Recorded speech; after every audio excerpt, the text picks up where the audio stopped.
নমস্কার বন্ধুরা, কেমন আছেন? আশা করি সবাই ভালো আছেন। মাই কিচেনে আপনাদের স্বাগতে। আমি আপনাদের জন্য নিয়ে এসেছি কেকের রেসিপি।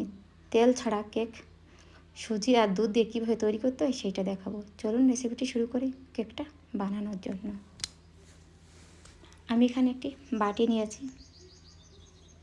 বাটিতে 1 কাপ চিনি নিয়েছি। এখানে আমি চিনির পরিমাণটা 120 ml নিয়েছি।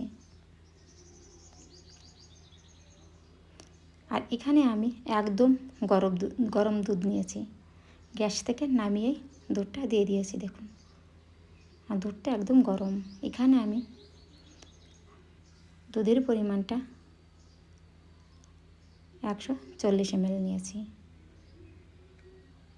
দুধ আর চিনিটাকে ভালো করে মিশিয়ে নিয়েছি। গরম দুধ দিয়েছি, চিনিটা সহজেই গলে যাবে। যে কাপটায় আমি দুধ নিয়েছি সেই একই কাপে সুজি নিয়েছি। সুজি আর দুধের পরিমাণটা আমি একই রেখেছি। এখন সুজিটাকে ভালো করে আমি মিশিয়ে নেব। এটা আমার মিশানো হয়ে গেছে। এখন এইটাকে আমি 15 মিনিটের জন্য ঢেকে রেখে দেব। 15 মিনিট হয়ে গেছে। এখন আপনাদেরকে দেখাচ্ছি, দেখুন। আগে থেকে কতটা গাঢ় হয়ে গেছে। দুধটা সম্পূর্ণ শুকিয়ে নিয়েছে। এখন এইটাকে ভালো করে একটু মিশিয়ে নেব। এভাবে আমি এটাকে মিশিয়ে নেব। এই কেকটা খেতে খুব সুন্দর হয়। অবশ্যই আপনারা বাড়িতে বানিয়ে খেয়ে নেবেন।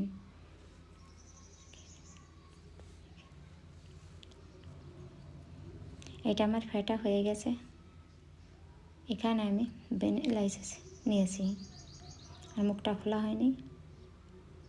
এই দেখুন, এখন এইটাকে মুখটা খুলে নিয়েছি। দেখুন, অল্প করে আমি ভ্যানিলা এসেন্সটা দিয়ে দিয়েছি। এখন এইটাকে সুন্দর করে মিলিয়ে নেব। এটা আমার মেশানো হয়ে গেছে। এখানে আমি ইনো নিয়েছি, অল্প পরিমাণ ইনো আমি দিয়ে দিয়েছি। আপনাদের কাছে ইনো না থাকলে বেকিং সোডা, বেকিং পাউডারও দিতে পারেন। ইনোটাকে ভালো করে আমি মিশিয়ে নিয়েছি। এটা আমার মিশানো হয়ে গেছে। আমি কেকটা বানানোর জন্য কেকের একটি বাটি নিয়েছি। এটাকে তেল দিয়ে ব্রাশ করে নিয়েছি।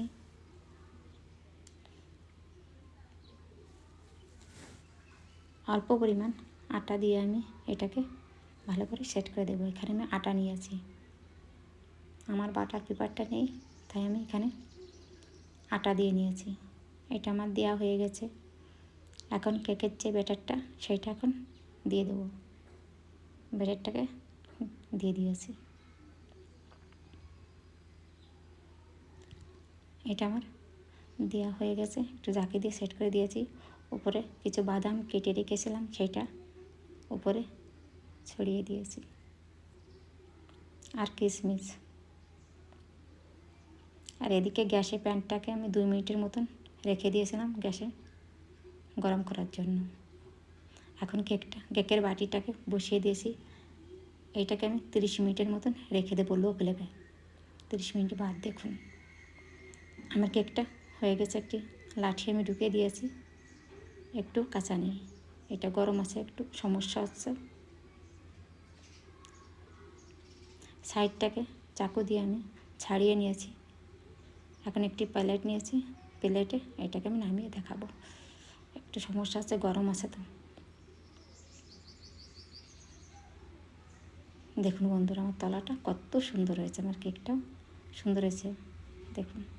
আর রেসিপিটি পছন্দ হয় লাইক, শেয়ার, কমেন্ট ও সাবস্ক্রাইবার করে দেবেন। আর অবশ্যই এভাবে এই কেকটা বাড়িতে বানিয়ে খেয়ে দেখবেন, খুব সুন্দর লাগে বন্ধুরা।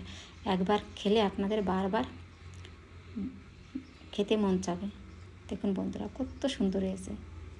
কেকটাকে আমি এখন আপনাদের এক পিস আমি কেটে নিয়েছি, সেইটা দেখাবো। দেখুন কেকটা কতটা সুন্দর হয়েছে, একদম ফুলে উঠেছে।